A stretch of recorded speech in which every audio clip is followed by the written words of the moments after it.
Hola, ¿qué tal amigos? Gracias por acompañarnos en esta nueva entrega de Noticias 16. A continuación vamos a conocer los titulares del día de hoy.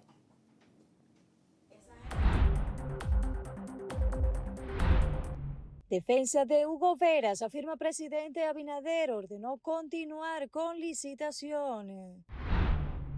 Coalición por la Seguridad Social Digna sigue justicia ante corrupción en Senasa.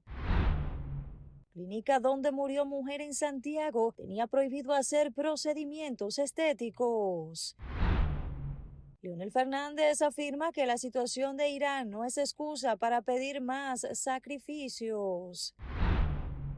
Y en el día de hoy estaremos conversando con la abogada Annie Guzmán para conocer su propuesta de incorporar figura a omisión parental en el Código del Menor.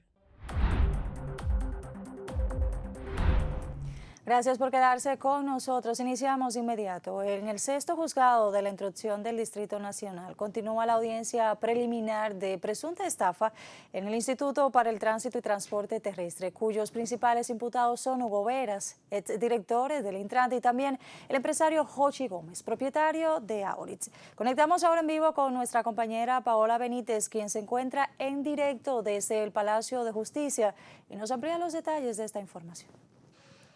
Gracias, buenas tardes. En la audiencia del día de hoy le tocó a la defensa de Hugo Veras, quien mostró conversación entre el presidente Luis Abinader y el exdirector del Intran, donde se le daba orden de seguir con la licitación pese a la falta de fondo que había en la institución. Hugo Veras le advirtió que no había fondo y el presidente le escribió a José Rijo. El caso denominado Camaleón ha dado un giro este viernes. La defensa de Hugo Veras asegura que la licitación fue ordenada por el presidente de la República, Luis Abinader, y que quedó captado en conversación vía WhatsApp cuando da la orden al tesorero nacional José Rijo para depositar los fondos que utilizarían en la licitación. El presidente no para de escribirle a Hugo. Hola Hugo, ¿en qué vamos?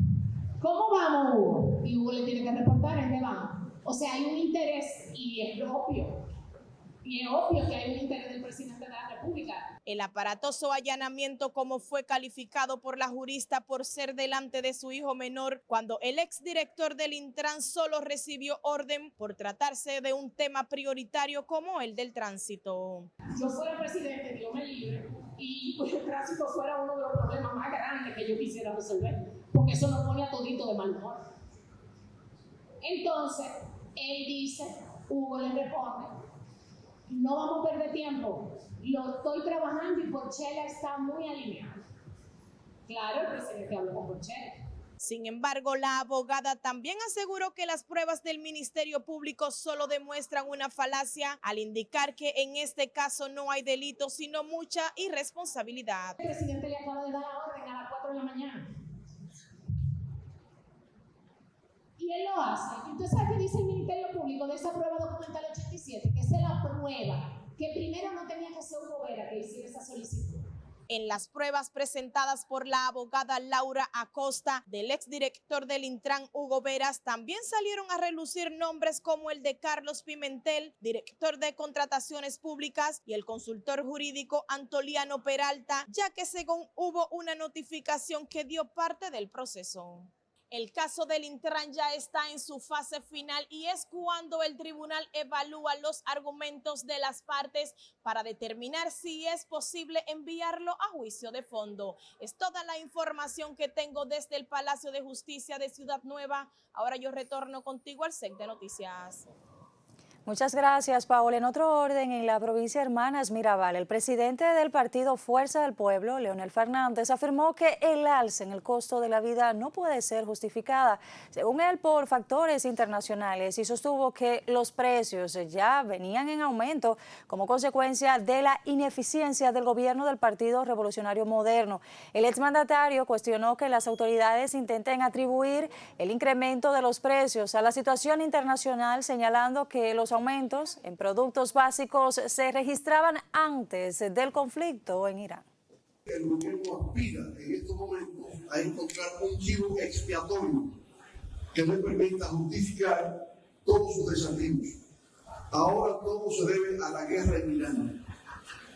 Si sube el precio del pollo, es por Irán. Si sube la tarifa eléctrica es por INAN. Resulta que si los juntoconchistas nos cobran algo más es por INAN. Pero todo eso estaba antes de INAN. Hernández indicó que productos esenciales en la dieta de los dominicanos como el ajo, el plátano y los huevos ya reflejaban incrementos sostenidos, lo que a su juicio evidencian fallas en la planificación y ejecución del gobierno. En ese sentido afirmó que la población no está dispuesta a continuar asumiendo sacrificios tras lo que definió como años de deficiencias en la gestión pública. Bueno, señores, cambiamos en esta ocasión de tema y nos vamos al Congreso Nacional. Allí continúa justamente frente al Congreso Nacional un grupo justamente de un grupo de creyentes católicos quienes pidieron a los congresistas respetar siempre el derecho a la vida y legislar contra el aborto. Durante 40 días se dividen el tiempo de oración durante toda la cuaresma, creyendo firmemente en que sus peticiones serán escuchadas. Estamos aquí para apoyar la vida desde su inicio, de la concepción hasta la muerte. Llamado para que apoyemos a la vida, le decimos sí a la vida y apoyemos a las madres que no tienen protección. En ese sentido, justificaron que el tiempo de oración está dividido por grupos. Cada día de 8 de la mañana a 5 de la tarde acude un movimiento católico distinto en cada intervención. En tanto, el presidente de la Suprema Corte de Justicia, Luis Henry Molina, resaltó los avances en eficiencia judicial en la región sur de la República Dominicana, donde explica que el 97% de los tribunales se encuentra al día. Durante un encuentro en Asua, afirmó que esta zona, en este caso, está presentando bases sólidas que sirven como modelo para la transformación del sistema de justicia dominicano. El magistrado destacó que departamentos judiciales como Barahona y San Juan de la Maguana alcanzaron un 100% de eficiencia, mientras San Cristóbal registra un 93%. Asimismo, indicó que 7 de cada 10 casos se resuelven en un año o menos y que el 80% de los usuarios manifiesta gran satisfacción con el servicio. También subrayó que el 94% de los jueces ha sido capacitado, evidenciando avances en lo profesional de cómo está operando el sistema de justicia. El Poder Judicial ha venido trabajando en un proceso de transformación de la justicia, pero tenemos un gran reto en la región sur, que es el reto no solamente de que funcione bien en los departamentos judiciales cada una de los servicios que brinda el Poder Judicial, sino de qué manera comprometemos la comunidad con la justicia dominicana. Molina señaló que pese a estos logros persisten desafíos como la digitalización de los servicios judiciales y también la reproducción de la judicialización innecesaria. En ese sentido, planteó metas ambiciosas dentro del Plan de Justicia del Futuro 2030, orientadas a ampliar los trámites digitales y también fortalecer mecanismos alternativos de resolución de conflictos en toda la República Dominicana. Bueno, con esta buena noticia nos vamos a nuestra primera pausa. Quédese con nosotros, regresamos con más información.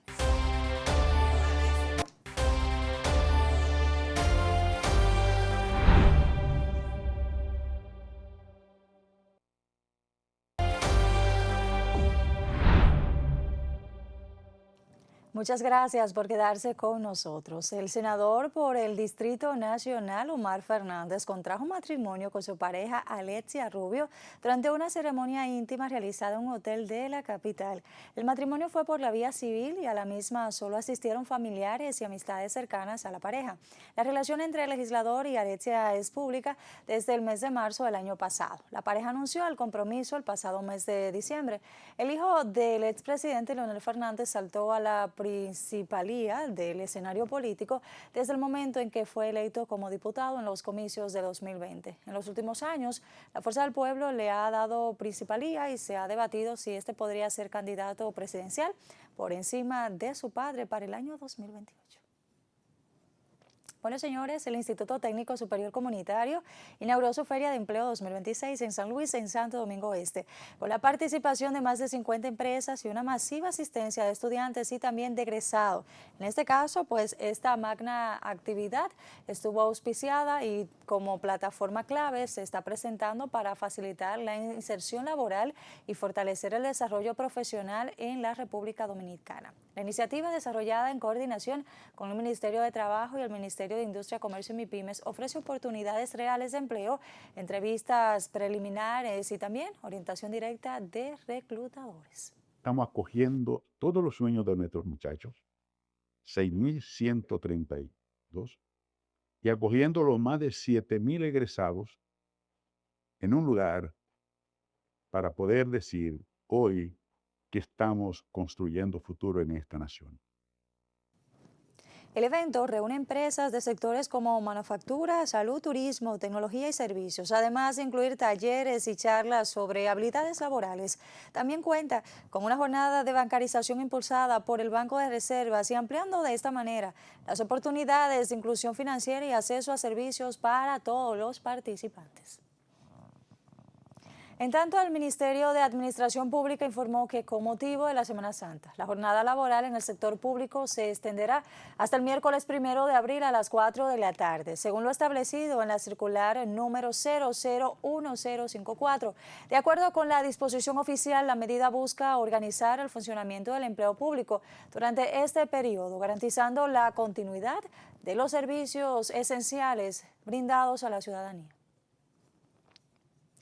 En otro orden, la Junta Central Electoral, a través de su Comisión de Género, celebró en el Instituto Especializado de Superior en Formación Política, Electoral y de Estado Civil el panel Mujeres en Política, Desafíos y Transformación Democrática, en el marco del Día Internacional de la Mujer. Durante la apertura se destacó que la participación femenina debe trascender lo formal y también garantizar condiciones reales de igualdad, asumiendo la paridad como un cambio estructural para redistribuir, en este caso, el poder.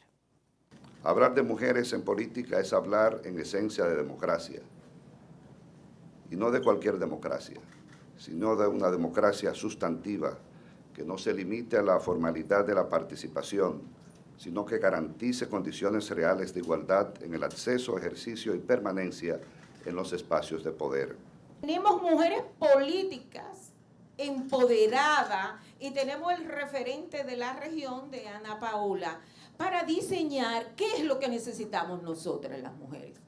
Nosotros tenemos que crear, y los invito, tenemos que crear una mesa técnica de asesoría permanente desde el Congreso.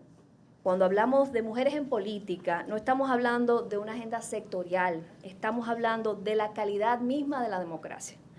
La República Dominicana ha avanzado. Hoy contamos con un marco constitucional que reconoce la igualdad y la no discriminación como principios fundamentales del Estado. Y también contamos con reformas electorales que han establecido reglas que promueven una participación más equilibrada entre mujeres y hombres en los espacios de representación. Panelistas nacionales e internacionales coincidieron en que persisten obstáculos como la violencia política, los estereotipos de género y la desigualdad en el acceso a candidaturas. Asimismo, exhortaron a fortalecer la formación, promover cambios culturales y garantizar condiciones seguras para que más mujeres participen y lideren en la vida política. Bueno, pasamos ahora a Tenares. Allí el expresidente Leonel Fernández encabezó un acto de juramentación de decenas de nuevos miembros en la Fuerza del Pueblo, fortaleciendo la estructura de esa organización en dicha provincia. Entre los incorporados se destaca el exgobernador Luis Jampor, junto a dirigentes provenientes del Partido Revolucionario Moderno y también del Partido de la Liberación Dominicana, así como líderes comunitarios y profesionales. La jornada reunió dirigentes de distintos municipios como Salcedo, Villa Tapia y Tenares, incluyendo estructuras organizadas, movimientos políticos y también equipos completos que decidieron integrarse. En tanto, el exministro administrativo de la presidencia, José Ignacio, en este caso José Ramón Peralta, defendió su inocencia este viernes durante la audiencia preliminar del caso Calamar. en el cuarto juzgado de la instrucción del Distrito Nacional, donde el Ministerio Público lo acusa de presunta implicación en un desfalco millonario. Peralta sostuvo que debe prevalecer la verdad, sustentada, según él, en pruebas y no en acusaciones sin fundamentos. Necesitamos que la percepción no cambie la realidad de este proceso. Un proceso sin pruebas, sin evidencia, solo en narrativas y relatos, sin ningún sustento. Sin ningún sustento. No se ha aportado una sola prueba que comprometa mi responsabilidad penal. El Ministerio Público acusa a Peralta y a otros exfuncionarios de integrar una supuesta estructura que habría desviado más de 19 mil millones de recursos públicos. En otro orden, el ministro de Salud Pública, Víctor Atala, informó este viernes que la clínica estética Diosa, donde falleció una mujer en Santiago, ya había sido clausurada anteriormente por irregularidades en sus operaciones. De acuerdo con el funcionario, la clausura anterior obedeció a razones similares, relacionadas con situaciones que pusieron en riesgo la vida de algunos pacientes. Detalló que el centro únicamente tenía autorización para ofrecer consultas médicas. Señaló además que al violar los protocolos establecidos a realizar procedimientos estéticos motivó una nueva intervención. De esta manera nos vamos a una nueva pausa. Quédese con nosotros, regresamos con más.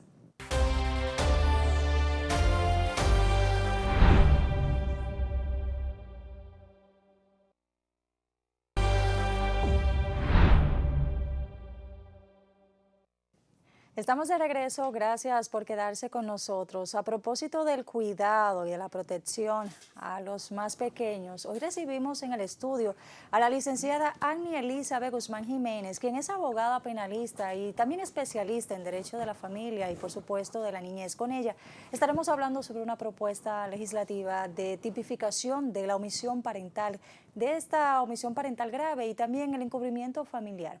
Buenas tardes, Agni Guzmán, cuéntanos. Bienvenida a N16. Muchas gracias por la invitación y por este importante espacio para poder explicar un poco más sobre la propuesta legislativa que depositamos en el día de ayer ante la Cámara de Diputados para que fuera conocida por la Comisión Permanente de Familia. Agni, ¿cómo podemos explicar de manera llana esta propuesta? Tú sabes que hay unos términos que son muy técnicos, muy de profesionales, pero a la gente le gustaría saber de palabras como sencillas de qué se trata esta importante iniciativa. La iniciativa básicamente se enfoca en dos figuras jurídicas, dos figuras penales que nosotros identificamos como una brecha dentro de la Ley 136-03. Para que las personas puedan tener una idea, cuando la Ley 136-03 contempla una obligación de hacer como es la de alimentar, la de imponer una pensión alimenticia, en el momento que no se cumple con esta obligación, la norma establece 2 años de prisión. Cuando también impone como obligación el régimen de guarda y de visitas, cuando no se cumple con esta obligación, la misma norma te dispone 1 día de prisión por cada día de incumplimiento. O sea, siempre que hay una obligación, o sea, un deber de hacer, hay una sanción o una disposición penal para su incumplimiento. Pero ¿qué pasa, por ejemplo, cuando nosotros estamos ante una ausencia de la obligación de la autoridad parental, que también está contemplada en el artículo 67 de esta norma, que es la 136-03, que dice que esta obligación parental, esta autoridad parental se ejerce cuidando y protegiendo a los menores?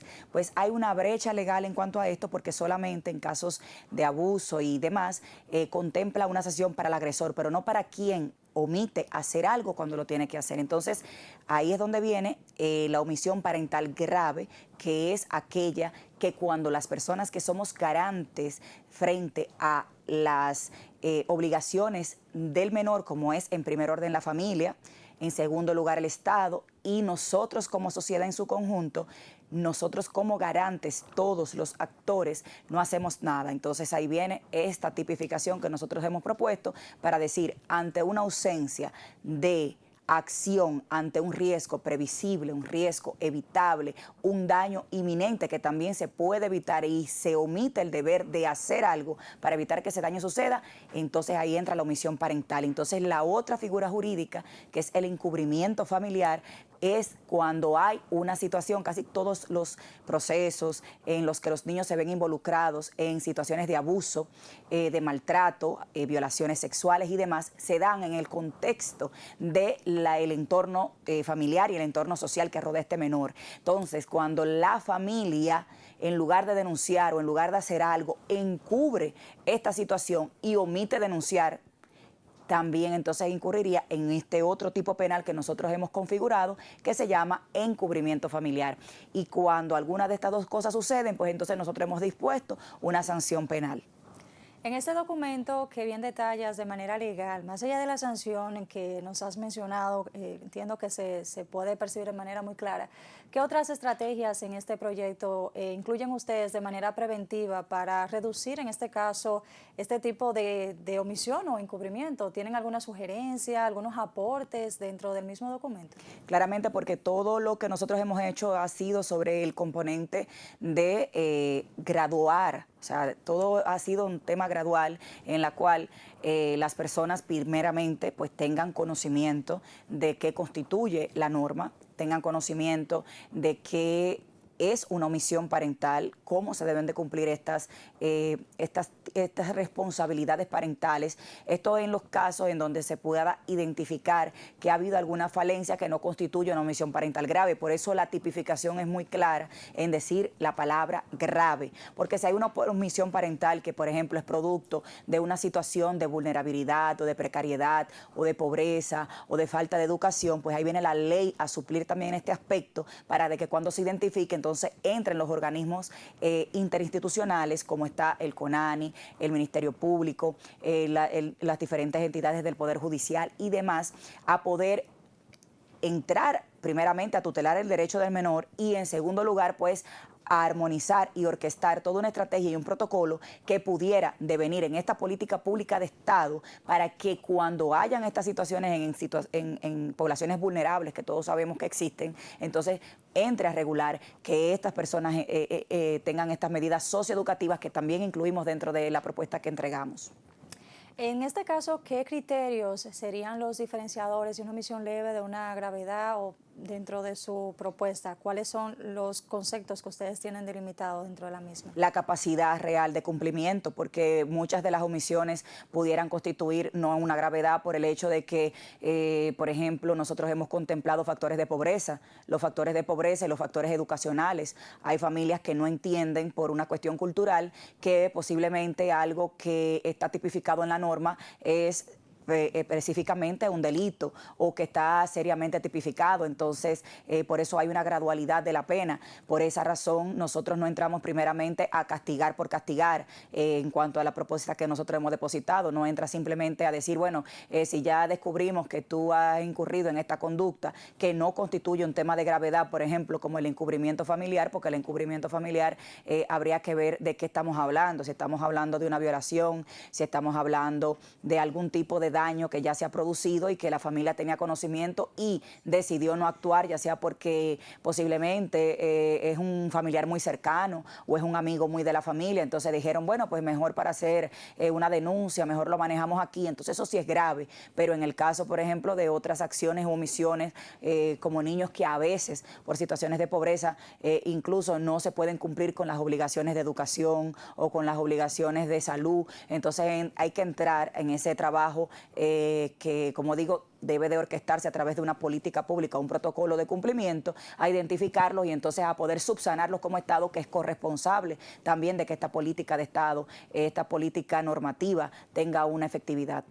Agni, ¿qué elementos probatorios serían necesarios para demostrar el encubrimiento familiar sin vulnerar derechos fundamentales? Sabemos que en la República Dominicana hay un cierto sector que en ocasiones las informaciones pueden transversarlas o pueden utilizar cosas o situaciones para dañar a otros. En este caso, ¿qué ustedes han tomado en cuenta con relación a estas pruebas? Lo primero de todo esto es que nosotros hemos dispuesto que el organismo o la institución encargada de poder armar una investigación relativa a cualquier, inclusive cualquier rumor sobre el hecho de un daño que ha sido previsible o evitable o un daño en el que está siendo sometido un menor, es la Procuraduría Especializada de Niños, Niñas y Adolescentes.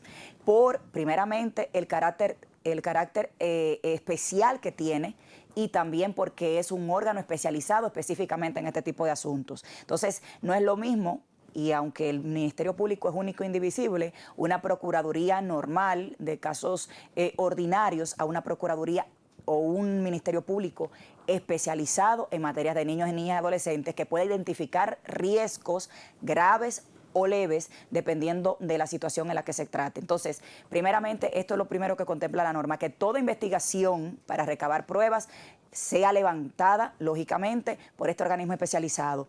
Y que también para el tema de la interposición de denuncias, por ejemplo, hay sujetos activos que son los responsables de denunciar ante esta situación. Involucramos, como lo dice nuestra Constitución en el artículo 56, a los actores que componen el Estado, a los actores que componen la familia y a los actores que componen la sociedad. Y usted me preguntará, ¿cuáles son estos? Estamos en primer orden con la familia, los padres, los tutores, aquellas personas que tienen la guarda del menor, el entorno social, los vecinos, los tíos, todas aquellas personas que formen parte de este entorno familiar. Y en tercer orden, entonces tenemos esta sociedad que, por ejemplo, en el caso de los niños, que es el caso, nosotros tenemos a los directores de las escuelas, a los profesores, a los psicólogos escolares, a todas estas personas que pueden identificar de primera mano que un niño está siendo abusado o que está siendo dañado o que está siendo lesionado de cualquier índole, ya sea emocional, mental o físicamente. Entonces, cuando nosotros tenemos esta arquitectura ya normativa que te involucra de manera directa a todas estas personas como sujetos activos de denuncia, tenemos que entonces que recibir esa denuncia sin mayor demora bajo un principio que es el principio de prioridad absoluta, que ya está en la norma y nosotros lo ratificamos con nuestro proyecto, en donde toda denuncia, no importa de quién venga, si viene de cualquiera de estos actores, debe de activar el sistema. Una vez activa el sistema, entonces ya ese sistema tiene que ponerse en consonancia con esa investigación para recabar esas pruebas. Si esa persona que denuncia tiene una prueba adicional, pues obviamente esto es muy importante, pero que no sea una causal burocrática de no recepción de la denuncia. Entonces, este sistema está armonizado y con todos los actores que involucran tanto al Estado en sus diferentes componentes, la sociedad y también, pues, en primer orden, la familia. Y cuando esta denuncia se recibe, entonces esas pruebas que se tengan o esas pruebas que sean recaudadas son las que van a ser entonces contempladas para saber si este hecho ciertamente ocurrió o podía ocurrir y se puede evitar. A propósito de esta armonización local o de plano pues gubernamental y territorial de acá de la República Dominicana, ¿existen referentes en este proyecto internacionales o algunos modelos comparados que ustedes hayan tomado como inspiración o alguna tipificación de corte interesante que ustedes la hayan aplicado a este proyecto? Esta pregunta es tan interesante porque cuando nosotros empezamos el proceso de diagnóstico de la norma, comenzamos a comparar con diferentes tratados y convenios internacionales, y en primer orden siempre está el convenio, el convenio que tiene que ver con los derechos del niño. Sin embargo, encontramos también en esta estudio, en este diagnóstico que nosotros valoramos, el convenio de la Haya de 1996 sobre autoridad parental. Y para nuestra sorpresa, entonces este convenio ha sido ratificado en la República Dominicana mediante la resolución 261-09, que fue en el 22 de agosto del 2009. Entonces eso también fue publicado el mismo mes, el 31 de agosto del 2009, y establece específicamente todo lo que nosotros estamos hablando sobre la necesidad y la obligatoriedad de nosotros poder tener un sistema que responsabilice respecto de las omisiones a las personas que forman parte de este sistema de protección de los niños, niñas y adolescentes cuando se omite el deber de actuar por esa obligatoriedad. Entonces nosotros hicimos ese estudio comparativo de la norma que nosotros mismos ya poseemos, pero que quizá por algún tema de inejecución o de falta de quizás voluntad política no se ha puesto mucho en marcha. Entonces nosotros nos anclamos ahí y pudimos entonces reformar en cuanto a este aspecto, ese vacío y esa brecha, cerrarla. Agni, ¿cómo ustedes han trabajado el tema de la difusión y el acercamiento con todos estos actores para evitar que esta ley, la gente cuando habla de ley sabe que hay una pena y hay muchas cosas que se dan detrás, que pueda generar algún temor o desconfianza dentro de la familia, especialmente en contextos vulnerables como los hemos mencionado? ¿Han creado ustedes alguna estrategia de campaña, algún acercamiento con ONG o con algunas instituciones del Estado? Nosotros como sociedad tenemos una responsabilidad que no depende de instituciones o de fundaciones para nosotros poder hacer un aporte al país de manera responsable y sobre todo respetuoso y cuidadoso. Cuando nosotros hicimos este proyecto, lo hicimos sobre la base del interés superior del niño, con base en una rigurosa y técnica evaluación de la norma. Al establecer estas brechas y estos vacíos legales, el acercamiento que nosotros hemos hecho es con el órgano legislativo, porque ciertamente una ley que viene a sancionar tiene que también tener una responsabilidad jurídica que es de Estado, sociedad y la familia. Cuando nosotros sometemos esto es al debate, porque nosotros no somos legisladores. O sea, en el caso de nosotros, lo que estamos haciendo es un aporte social para que en el marco de la reforma que se viene trabajando y en el marco de los diagnósticos que se han venido realizando, los cuales tomamos en cuenta también, entonces se somete esta situación al debate y no está en nuestra responsabilidad, sino es responsabilidad de la Cámara de Diputados ahora, que lo tiene la Comisión Permanente de Familia, poder evaluar lo que nosotros depositamos y claramente estudiar su viabilidad y poder acoger de allí todo lo que entiende que es necesario y todo lo que entiende que debe ser profundizado. Entonces nosotros tenemos esa esperanza, tenemos ese interés de que esta comisión de manera armonizada con estos sectores, con estos actores, entonces quizá si lo entienden necesario, pues nos llamen, nosotros podamos explicarlo o ya con lo que tienen en las manos que ha sido depositado en el día de ayer, puedan elaborar toda una estrategia para su incorporación en la presente reforma que se está realizando casi más de 2 décadas después de que ha sido promulgada la ley 136-03. Bueno, Agni, gracias por acompañarnos en este espacio y compartir esta información de valor. Estuvo con nosotros Agni Guzmán, ella es abogada, especialista en temas familiares y de niñez y ha presentado este importante proyecto, esperando en otra oportunidad recibirte para ver el avance y por supuesto que sea ya aprobado de manera definitiva para que nuestros niños y las familias más vulnerables puedan tener una oportunidad en la sociedad. Gracias, Agni, gracias a todos ustedes por acompañarnos en esta emisión. Nos vemos en una próxima entrega. Que tengan todos un excelente fin de semana. Bye bye.